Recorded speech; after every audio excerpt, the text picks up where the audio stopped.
I'm Judith Almeida, President of the Kolwa Civic and Consumer Forum. We have been involved in a lot of environmental issues which we have taken to the Honorable High Court of, Bombay at Goa and the National Green Tribunal in Pune, as well as the Supreme Court of India.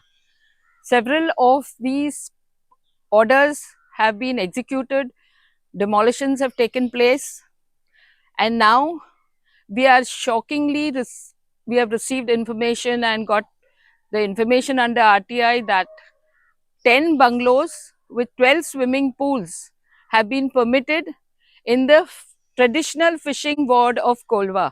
This fishing ward is a designated ward as per the Coastal Zone Management Plan 2011.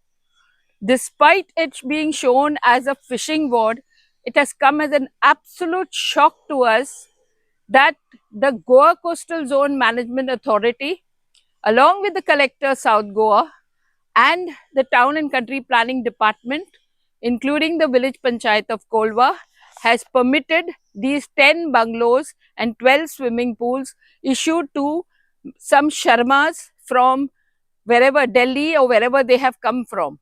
Now, they could never have got this permission in a fishing ward, because fishing wards are meant only for traditional fishermen. And it's shocking that these people who do not even belong to the state of Goa have got these permissions, and it is clearly in collusion with all the authorities. And that is what we are going to raise objections, because there are several defects that we have found in these permissions, including the conversion sanad that has been done with illegalities, and you will be shocked to find out that how they got these. I will not divulge all the details. It has even come as a bigger shock to us that there is not even a road here. This is only a beaten track which is leaving the property, and it's going to the road that connects the third ward to the beach. Alongside this beaten track, shockingly, there's a lot of reclamation done of the actual fields. These are the vast fields which lead to various water bodies, and it being as per the regional plan and the district Directorate of Settlement and Land Records, this entire area falls in the CRZ, that is 200 to 500, which a manipulated plan has been produced, where they have tried to show the plan, the land partly is within the CRZ and partly out of the CRZ.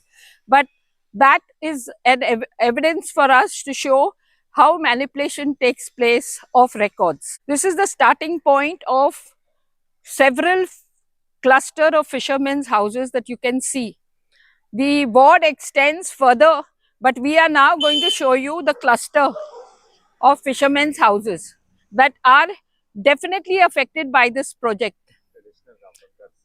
They are traditional Rambonkars who are here, living here.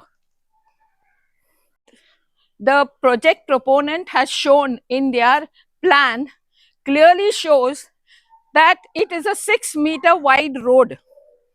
And it will come as a shock to everyone that these houses of the fishermen are on the boundaries of this road.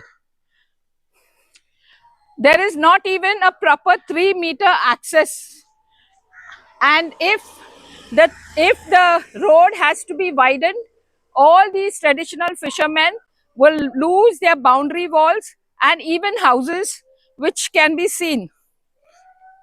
If one sees that there are houses which are right on the boundary of the road and there's not even a 3-meter access, if this road has to be widened to 6 meters, all these people's houses will have to be demolished. Has the Panchayat, which is the local self-governing body who is supposed to look after the interests of the fishermen, had they called these stakeholders, had a meeting, discussed with them, and then given the permission to these people who are not from Goa? That has not happened. The fishermen have filed complaints to the panchayat only after they realized that after 3 stop work orders, one in March, one in April, and the third one in June. On 16th of June, they inspected the site of those constructions. Despite their stop work order, they found that the constructions had already come up, which was completely illegal because it did not have a construction license.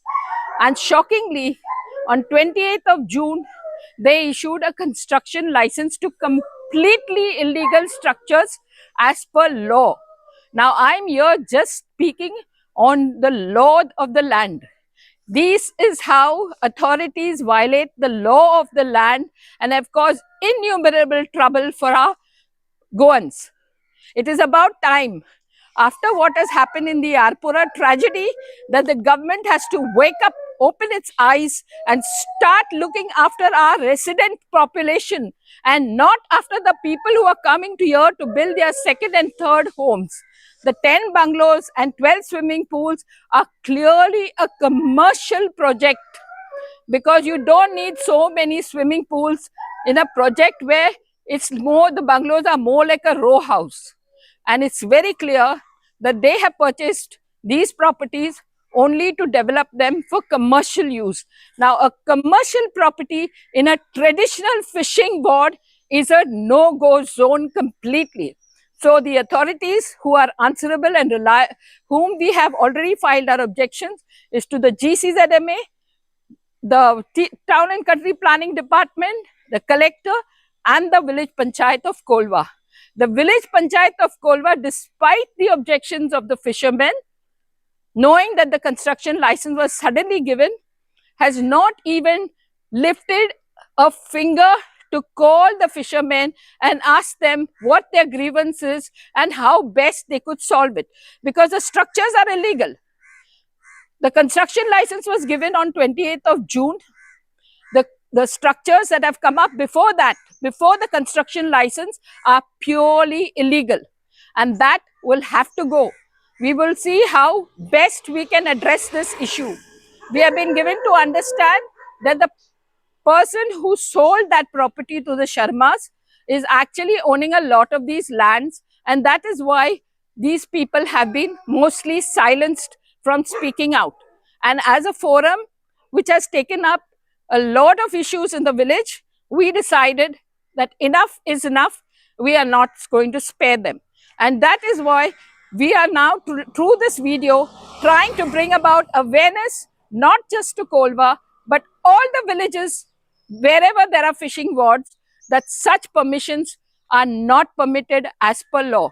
Only traditional fishermen, as per the CRZ notification, can build their houses or extend it with permission from the GCZMA. Hence, we are making it very clear, the forum is going to stand by the law when it decides to go before the courts or take legal help for whatever we do. We have sent our objection letters to the Goa Coastal Zone Management Authority on 15th of September 2025. On 23rd of September, we sent our objections to the Town and Country Planning Department and the collector too. But none of these authorities have acted till date. The Town and Country Planning Department has simply sent a letter to the project proponent to ask their views on our objection letter, when it is the TCP who should be taking a decision based on our objections. So you can understand the functioning of the TCP department, how they protect people whom they think they have given an NOC, so they have washed their hands and they have finished with it. Now in Kolva, since October 2024, I live in this ward, and I know that I have not been receiving water in my tap regularly. At least 3 times in a week, the water, either there is no water in the tap or it's just trickling in the tap. Our water used to rise to the first floor, but today we have to pump that water to the first floor. So I can imagine, if all these bungalows come up with their 12 swimming pools, what will happen to all these traditional fishermen? Will they get water in their houses? Has the panchayat paid attention to this when giving a construction license. It is the duty of the panchayat to look after the rights of our fishermen and of our local residents, especially their water needs, their electricity, the road. All this infrastructure has to be looked after by the panchayat. But they have not done. They have blindly given the permission after this so-called site inspection. If you see, one sees the report, it's laughable.